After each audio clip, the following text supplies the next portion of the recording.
Mientras Europa ardía en un fervor sagrado e indomable, una flota de 28 navíos zarpó hacia el corazón del Mediterráneo. 3000 almas, movidas por la fe, se adentraron en las aguas bajo el mando de un caballero de mirada abismal. No hubo naufragios documentados, ni tormentas que explicaran su destino. Simplemente, el océano se cerró tras ellos como una cicatriz invisible.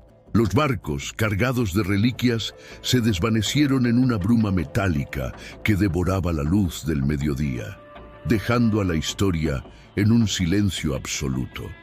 Desde entonces, navegantes aseguran ver velas blancas que avanzan sin viento, patrullando las fronteras entre nuestra realidad y el olvido eterno. ¿Qué clase de puerto los recibió en la oscuridad? En el año 1096, el mundo conocido se tambaleaba bajo el peso de una fiebre espiritual que consumía las entrañas de Europa como un fuego sagrado e indomable. El llamado del Papa Urbano II en el Concilio de Clermont no solo había movilizado ejércitos de caballeros con armaduras relucientes, sino también a una masa informe de campesinos, mujeres, niños y ancianos, todos impulsados por la promesa del perdón eterno y la recuperación de la Ciudad Santa. Sin embargo, mientras las crónicas oficiales se centran en las penurias de los caminos de tierra y las batallas en las llanuras de Anatolia, la historia guarda un silencio sepulcral sobre uno de los enigmas más perturbadores que el Mediterráneo ha tragado en sus milenios de existencia: la desaparición de la flota de los penitentes del norte, una armada de sombras que zarpó con la bendición de la fe y terminó perdida en los pliegues del tiempo. Todo comenzó en las costas de Inglaterra, Flandes y Dinamarca, donde la noticia de la cruzada llegó como un susurro cargado de electricidad. Se dice que cerca de 28 navíos de gran calado, construidos con madera de robles milenarios y bendecidos con reliquias de santos olvidados, se reunieron en el puerto de Dartmouth. No eran barcos de guerra convencionales, eran templos flotantes cargados con más de 3000 almas que preferían el incierto abrazo del océano antes que el lento caminar por las rutas plagadas de bandidos y enfermedades de la Europa central. El mando de esta flota estaba rodeado de un halo de misterio. Se hablaba de un caballero sin nombre que portaba un estandarte blanco como la nieve, un hombre que no comía ni dormía y cuyos ojos parecían reflejar las profundidades del abismo marino. Al levar anclas en aquel 1096, el cielo se tiñó de un rojo violáceo, un presagio que los marineros veteranos interpretaron como una advertencia divina, pero que los fieles, cegados por el fervor, tomaron como la sangre de los infieles ya derramada en su favor. La flota navegó con una velocidad antinatural hacia el sur, rodeando las columnas de Hércules, donde el océano se encuentra con el mar interior.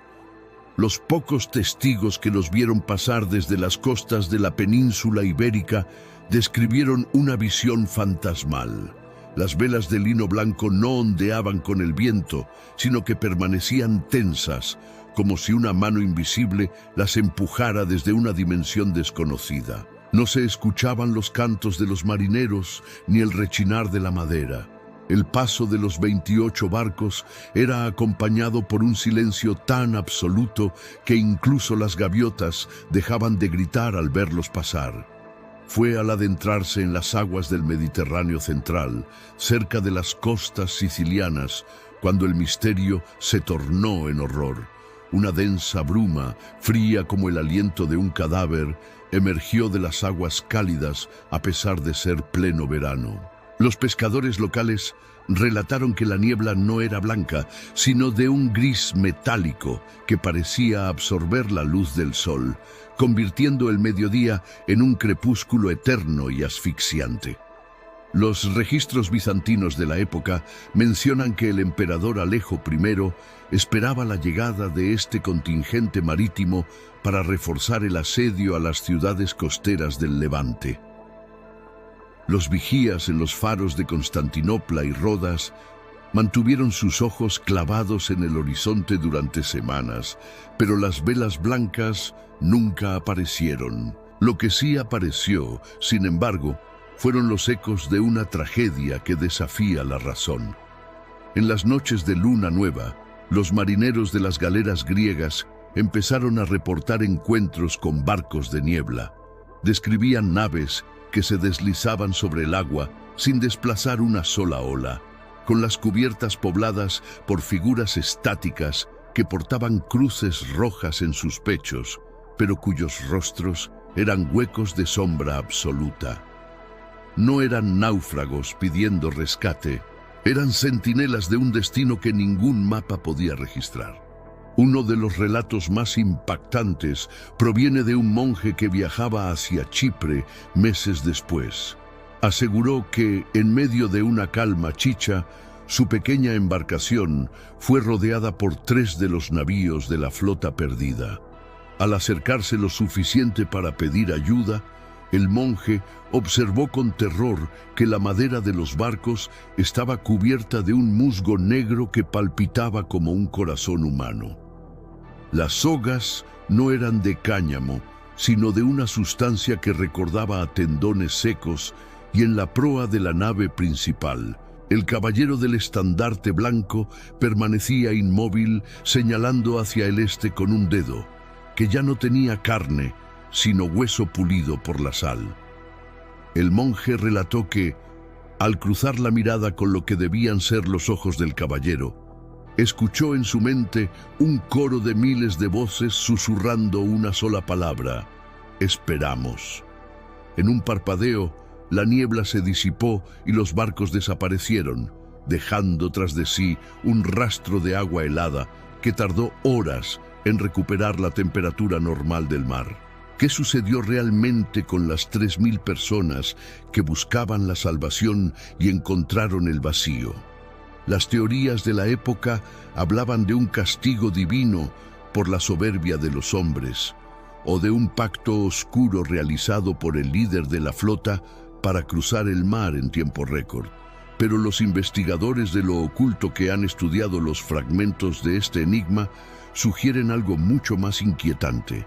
Se cree que la flota entró en lo que hoy llamaríamos un vórtex o una falla en la estructura de la realidad, un punto donde el fervor religioso de miles de personas, concentrado en un espacio reducido como la cubierta de un barco, actuó como un catalizador para romper el velo entre este mundo y el siguiente.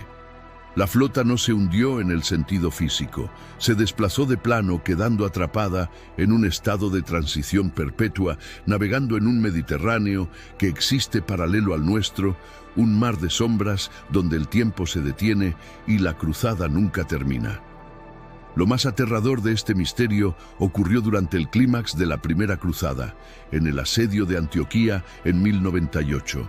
Los cruzados, hambrientos, desesperados y al borde de la derrota, juraron haber visto una flota de barcos antiguos aparecer en el horizonte marítimo justo cuando la esperanza se agotaba. Según los testimonios, estos barcos dispararon proyectiles de luz que caían sobre las murallas enemigas con la fuerza de rayos celestiales. Sin embargo, cuando los soldados corrieron hacia la costa para recibir a sus salvadores, no encontraron nada más que arena mojada y una niebla que se retiraba rápidamente hacia el mar abierto. No hubo suministros, no hubo hombres de carne y hueso que bajaran a tierra. Solo quedó el rastro de una intervención que no pertenecía a este reino. Los 28 barcos habían regresado brevemente para cumplir su promesa de combate, pero el precio de su eternidad era no poder volver a tocar tierra firme jamás. Incluso siglos después, los navegantes de la era moderna evitan ciertas coordenadas cerca de las costas de Siria y el Líbano durante las efemérides del inicio de la cruzada. Instrumentos de navegación que fallan sin explicación, radares que detectan formaciones de naves de madera que no deberían existir, y la súbita aparición de una bruma grisácea que hace que la temperatura baje 15 grados en segundos. Los pescadores de la región aún rezan oraciones antiguas cuando ven una vela blanca en el horizonte que se mueve en contra del viento, sabiendo que la flota de los penitentes sigue allí, patrullando las aguas, esperando una señal que los libere de su peregrinación fantasmagórica. Los nombres de los desaparecidos fueron borrados de los registros parroquiales por orden de una iglesia que temía que el fracaso de la flota sembrara la duda sobre la infalibilidad del llamado papal, pero el mar no olvida y las sombras no mienten. La desaparición de la flota de 1096 sigue siendo el agujero negro de la historia medieval. No hubo restos de naufragio, ni un solo cuerpo devuelto por las olas, ni una moneda de las que cargaban para su larga estancia en Tierra Santa. Solo queda el misterio de una fe tan intensa que fue capaz de arrancar a 3000 personas de la cronología de la humanidad para lanzarlas a un océano de incertidumbre eterna. Cada vez que el Mediterráneo se vuelve extrañamente silencioso y el aire se carga de un aroma a incienso y sal vieja, se dice que la armada del Caballero del Estandarte Blanco está cerca, buscando un puerto que ya no existe en este mundo, o quizás buscando nuevas almas para completar su tripulación de condenados. La verdadera cruzada no terminó en Jerusalén. Para algunos, continúa en la oscuridad de las olas, en un viaje sin fin hacia una luz que siempre parece estar justo más allá del próximo banco de niebla. ¿Y si los barcos que visten el horizonte hoy no son de este siglo? Las crónicas borraron sus nombres por temor al escándalo, pero el Mediterráneo conserva su aliento gélido en cada rincón de sombra. 3000 penitentes navegan aún en un limbo de sal y silencio, atrapados en una cruzada eterna que el tiempo se niega a concluir. No son simples espectros, sino fragmentos de una fe tan violenta que logró rasgar el tejido de nuestra dimensión. Cuando la bruma metálica desciende hoy sobre las costas del Levante, el eco de oraciones antiguas se confunde con el rugido de las olas, advirtiendo que lo que el océano reclama bajo un pacto sagrado jamás regresa a la luz del día. La flota sigue ahí, acechando en el reverso de la realidad. ¿Quién te asegura que el horizonte que ves es real?